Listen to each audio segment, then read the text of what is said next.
जब तक तेरी माँ जिंदा थी बेचारी घुटती रही, और अब तू। इतने दिनों आपके साथ काम करके मैं ये भी जान गया हूं कि आपको बाहर का खाना बिल्कुल पसंद नहीं, और फिर आप खुद घर जाके खाना खाएंगे तो कितना समय जाएगा उसमें। इतनी देर में आप काफी सारे मरीज देख सकते हैं यहाँ पे। बहुत कम समय में तुम बहुत ज्यादा होशियार हो गए हो। अगर तुम्हें बात करने की तमीज नहीं है तो अपना मुंह बंद रखा करो। अब तो इस गिरी हुई औरत से मुझे सीखना पड़ेगा कि मुझे क्या करना चाहिए क्या नहीं।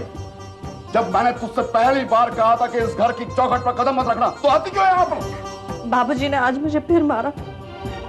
क्या मेरी माँ की बेटियों का यही हाल होता है? किसी भी औरत को माँ बनने के बाद इस आश्रम में रहने की आज्ञा नहीं है। 6 महीने के बाद आश्रम छोड़कर जाना पड़ता है। आप मुझे मेरा बेटा कर्ण ला कर दे दीजिए, मैं ये आश्रम छोड़ के चली जाऊंगी। अच्छा, तो बेटे के नाम पर तुम यहाँ टिकी रहना चाहती हो? ये बहाना नहीं, वजह है, और ये वजह आपने मुझे दी है। याद कीजिए आपने मुझसे क्या वादा किया था। मैंने ऐसा कोई वादा नहीं किया था, और इस बात के लिए तुम मुझ पर कानूनी दावा नहीं कर सकती। एक माँ का अपने बेटे पर कोई दावा नहीं, कोई अधिकार नहीं? नहीं, और ये बात आश्रम में आने वाली हर औरत अच्छी तरह जानती है। ये तो सरासर धोखेबाजी है। अगर मुझे पता होता कि यहाँ ये सब कुछ होता है तो मैं यहाँ कभी नहीं आती। और मैंने भी तुम्हें यहाँ नहीं बुलाया था, तुम अपनी खुद मर्जी से यहाँ आई हो, और तुमने उस फॉर्म पर भी साइन किया था जिस पर लिखा था कि आश्रम को बच्चा गोद देने की इजाजत है। लाकर दिखाऊं वो फॉर्म जिस पर तुम्हारे अपने दस्तखत है? इस आश्रम में रहने की मुझे इतनी बड़ी कीमत चुकानी पड़ेगी, ये मुझे नहीं पता था। तुम्हारी बेवकूफी और ना समझे की सजा मैं खुद अपने आप को नहीं दे सकती। मौसी, मौसी मत कह मुझे, ये बात पहले दिन ही समझा दी थी। यहाँ मैं सबके लिए सरला दीदी हूँ, और तुम्हारे लिए भी। जो रिश्ता आश्रम के बाहर था वो यहाँ पैदा करने की कोशिश मत कर। इतनी कठोर मत बनिए दीदी, आप ही हैं जो मुझे जीवन दान दे सकती है। एक निश्चित सीमा के बाद मेरे हाथ बन जाते हैं। मेरे ऊपर भी लोग हैं जिन्हें मुझे जवाब देना पड़ता है। दीदी, आप भी एक औरत हैं, आप मेरा दर्द अच्छी तरह से समझ सकती हैं। सोचिए, अगर आपसे आपका बच्चा छीन लिया जाए तो आप कैसे महसूस करेंगी? बोलिए, जवाब दीजिए, आप चुप क्यों हैं? अपने आप को जिंदा रखने के लिए बहुत से समझौते करने पड़ते हैं। तुम्हारी तरह एक ही बात की रट नहीं लगाई जाती। एक औरत अगर अपने बच्चे के लिए दूसरों के सामने मिन्नतें करती है, हाथ जोड़ती है, तो ये उसकी रट नहीं, ये माँ की ममता है। माँ की ममता देखो या आश्रम के कायदे नियम। मेरी हमदर्दी का इम्तिहान मत लो कुंती। इम्तिहान तो आप ले रही हैं मेरे सब्र का। गवर्नर साहब जवाब नहीं देते और आप बातों को टालती जा रही हैं। आखिर आप लोग चाहते क्या हैं? इस तरह धोखेबाजी से, चालाकी से तो आप लोग मेरी आखिरी खुशी भी छीन रहे हैं मुझसे। ये हमेशा की अपनी बकबक बंद करो कुंती। बहुत सुन लिया, बहुत बर्दाश्त कर लिया। आखिर तुम अपने आप को समझते क्या हो? तुम्हारी औकात ही क्या है जो मुझसे झगड़ते लगड़ते रहते हो? और तुम समझते क्या हो कि किसी को तुम्हारे सिवा और कोई काम नहीं है? मैं लोगों की बातें, शिकायतें सुनकर भी तुम्हें यहाँ रखे हुई हो। अगर इतना ही शौक है अपनी ममता की गुहार लगाने का तो निकल जाओ यहाँ से। देखती हो कहाँ जाती हो। जितना प्यार से समझाने की कोशिश करती हो उतनी तुम सर पे चढ़े जा रहे हो। निकलो यहाँ से। बाहर जाओगे तो पता चलेगा तुम्हारी औकात क्या है। Get out.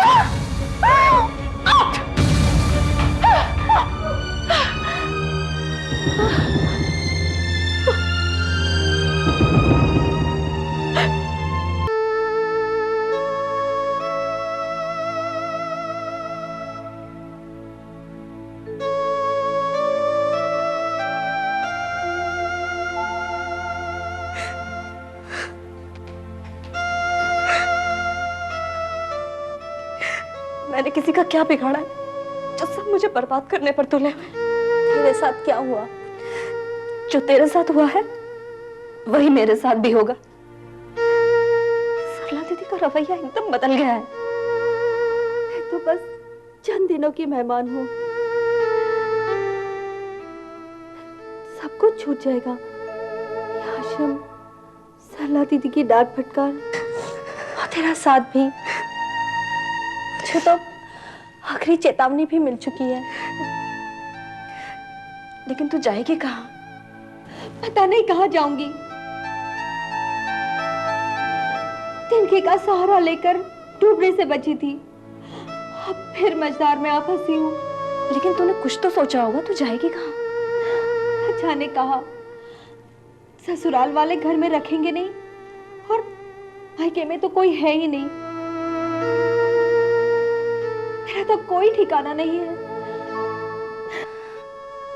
पहली बार तुझे इतना लाचार और बेबस देख रही हूँ प्रभा। यहाँ इतने सालों से रहते हुए ये तो भूल ही गई थी मैं कि यहाँ से एक ना एक दिन जाना होगा। मुझे लगता है तुम्हें सरला दीदी से बात करनी चाहिए। उन्होंने ये बात मुझे पहले ही बता दी थी। उनका कहना है कि यह आश्रम है, कोई धर्मशाला नहीं।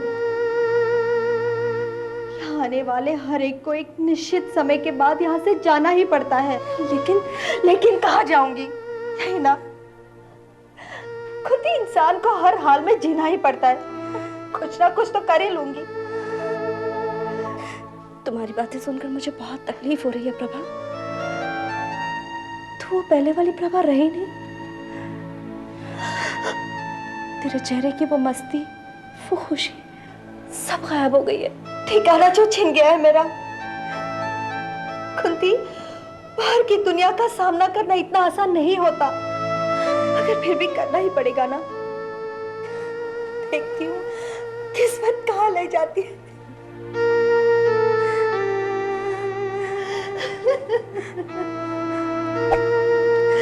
प्रभा, अरे ये तो खुशी के आंसू है, इस आश्रम से छुटकारे के आंसू।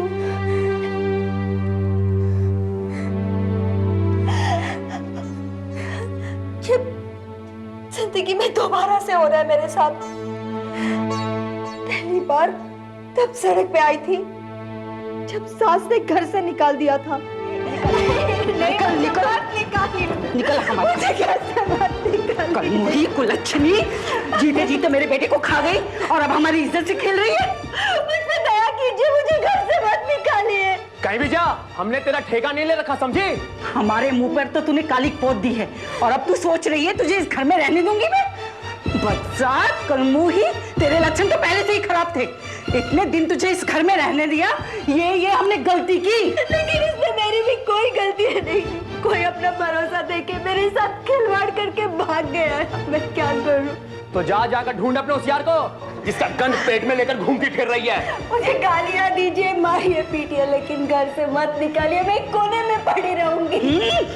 तुझे अपने घर की चौखट लागने नहीं दूंगी। चल निकल जा यहाँ से, चल निकल। कहाँ जाऊंगी मैं इस हालत में? मुझ पर रहम कीजिए। अरे कहीं भी जाके मत जा। और सुन, अगर आज के बाद अपनी मनहूस सूरत लेकर इधर आई ना, तो हम तेरा गला दबा देंगे, समझी? मैं कहाँ जाऊंगी? दरवाजा खोलिए, मैं कहाँ जाऊंगी? दरवाजा खोलिए।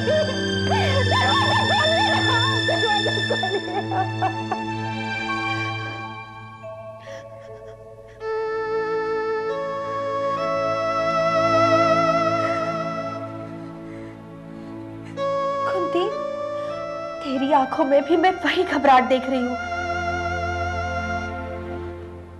अभी तो मैं जा रही हूँ, लेकिन कल तुझे भी जाना पड़ेगा। अभी से सोच ले कि तू कहाँ जाएगी। इस आश्रम के गेट के बाहर निकलते ही कदम लड़खड़ा ना जाए, इसे ले रहा, अभी से देख लेना।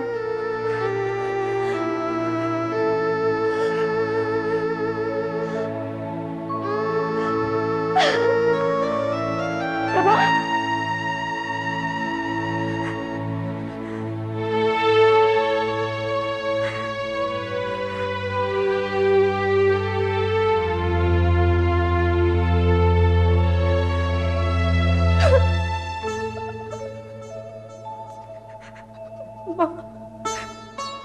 मुझसे मेरा ठिकाना मत छीनिए, वरना मैं जी नहीं पाऊंगी।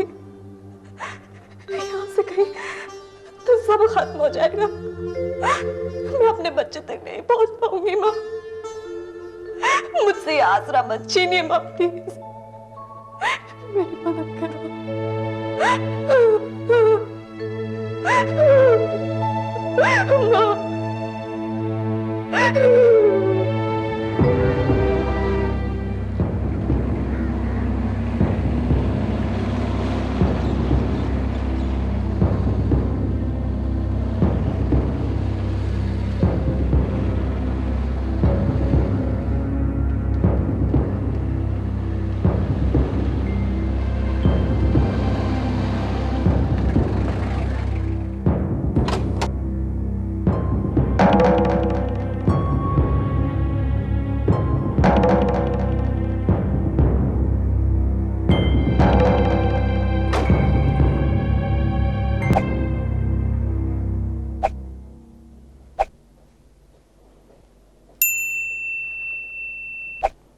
सरला जी नहीं है?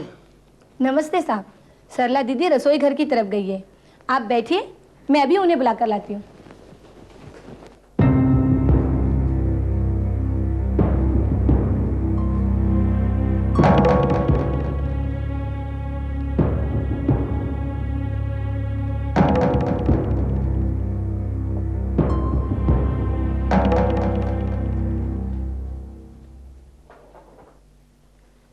नमस्ते सूरजमल जी। ओह नमस्कार। आज अचानक बिना किसी पूर्व सूचना के? हाँ, मामला ही कुछ ऐसा पैदा हो गया था कि मैंने सूचना देना जरूरी नहीं समझा। मैं कुछ समझी नहीं। समझ में तो मुझे भी नहीं आया कि आप में इतना परिवर्तन कैसे। हमेशा नियम और कानून के पाबंद रहने वाली आप खुद अपने ही हाथों उस कानून को क्यों तोड़ना चाहती हैं? नियम के साथ कभी कभी अपवाद भी होते हैं, एक्सेप्शंस। आपके लिए एक लड़की इतनी एक्सेप्शनल हो गई कि कल आप हमारे ट्रस्टी पर बरस पड़ी। मैंने तो सिर्फ सच्चाई बयान की थी। आश्रम के ट्रस्टीज के साथ मेरी कोई दुश्मनी नहीं है। अगर आपका रवैया ऐसा ही रहा तो दुश्मन बनते देर भी नहीं लगेगी। आप तो लगता है पूरी तरह लड़ाई करने के मूड में आए हैं। खैर, ये बातें तो होती रहेंगी। पहले ये बताइए, आप क्या लेंगे, ठंडा या गर्म? कुछ नहीं, धन्यवाद। रहा, मुझे अचानक इसलिए आना पड़ा कि मैं अपना फैसला सुना सकूं। फैसला? हाँ, फैसला। क्योंकि नियम नियम है, उसे बदला या तोड़ा नहीं जा सकता। और मेरा फैसला यह है कि उस लड़की, क्या नाम है उसका? कुंती। कुंती को यह आश्रम छोड़कर जाना पड़ेगा। और मैंने जो कुंती के यहाँ रहने की दलीलें और वजह दी है, वो जानने के बाद भी आपका ये फैसला है? सरला जी, इस आश्रम में कभी किसी के साथ पक्षपात नहीं किया गया और मैं नहीं चाहता हूं कि इस बात के लिए कोई आप पर या मुझ पर उंगली उठाए। सरला दीदी, ये पिछले 10 सालों का रिकॉर्ड है। मैंने नाम के साथ साथ फाइलों में लगा दिया है। ठीक है, सामने वाली अलमारी में रख दो। जी। कुंती, ये हमारे आश्रम के मुख्य कर्ता धर्ता सेठ सूरजमल जी है। जी नमस्ते। नमस्ते। अच्छा, तो तुम हो कुंती? बहुत नाम सुना था पहले तुम्हारा। मुझे तो लगा था कोई ऐसी वैसी लड़की होगी, लेकिन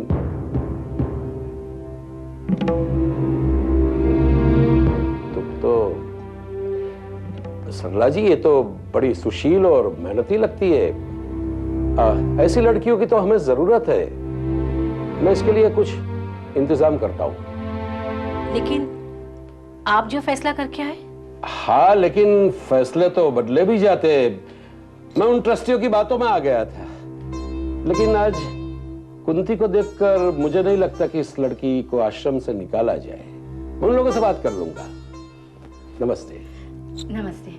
आइए, मैं आपको छोड़ देती हूँ बाहर तक। नमस्ते।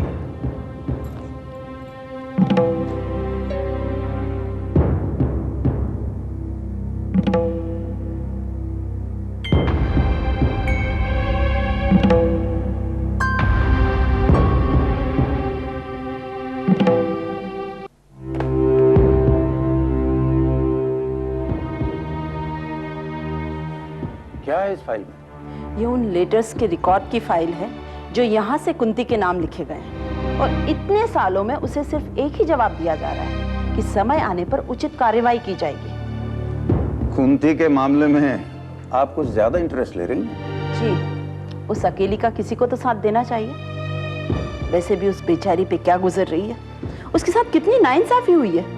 बेगम, इस मुल्क में इंसाफ और बेइंसाफी की डेफिनेशन क्या रह गई? काश आपने उस दिन उसकी आंखें देखी होती तो आप खुद समझ सकते हैं। वैसे भी एक औरत से अगर जबरदस्ती उसका बच्चा छीन लिया जाए तो वो कितने दिन जिंदा रह सकती है? वो आश्रम किसी भी औरत के साथ ऐसी जबरदस्ती नहीं कर सकता है। ये कानूनन जुर्म है। तो क्या वो झूठ बोल रही है?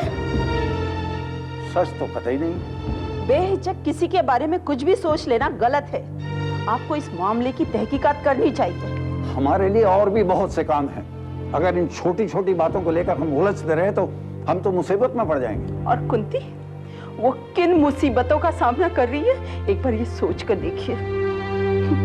एक औरत का दर्द आप क्या समझेंगे? वो तो वही समझ सकता है जो बेऔलाद हो।